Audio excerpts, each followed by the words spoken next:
Welcome. So today we want to put back this piston. It came out because we removed the caliper from the rod and the rotor. We forgot that we've removed. Then we went ahead and tried to start the car. We pressed on the brake pedal. Then the piston came out. So today we are replacing. As you can see, this brake pad is worn out. This is the sensor, brake pad wear sensor,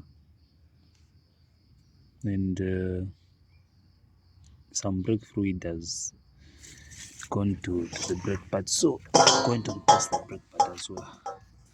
And this is the old caliper. Yeah.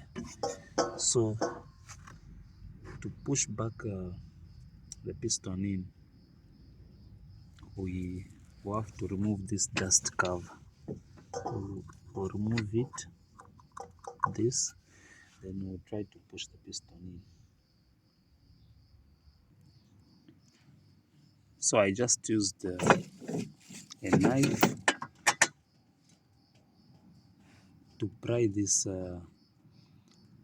dust cover. Okay, as you can see, it has now come out, and that's how it looks inside. So now we are going to push in the piston. This seal is okay, as you can see. That is the piston seal. Yeah, it is okay. And also this is the brake fluid which is coming out. It's dirty, so we are going to replace the brake fluid as well. So this is a C-clamp. It's what we are going to use to push in the piston. Okay, I'm going to put it there, then push, tighten it to push the piston in. As you can see, it is in. Screwing it.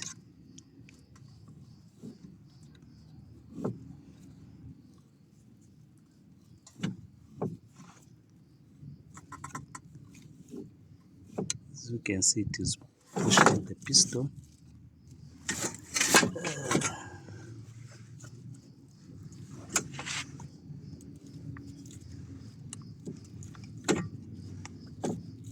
This is the best way because you will not damage the seal inside.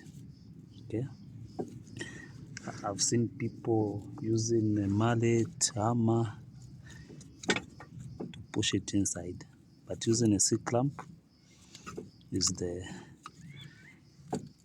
best way. And also you have to loosen the bleed nipple, okay, so that all the air that is inside goes out. It is going inside. It is going inside. Okay, you can see it has flashed. So now I'm going to remove the C-clamp and replace this rubber boot. Then we are going to put in new brake fluid and bleed the system. Okay, so as you can see, I've also replaced this rubber boot. The piston is in. So next, we're just going to replace the brake fluid. This is dirty. You can see it's very dirty. Okay, so tomorrow we buy new brake fluid, we replace, then we will bleed the system.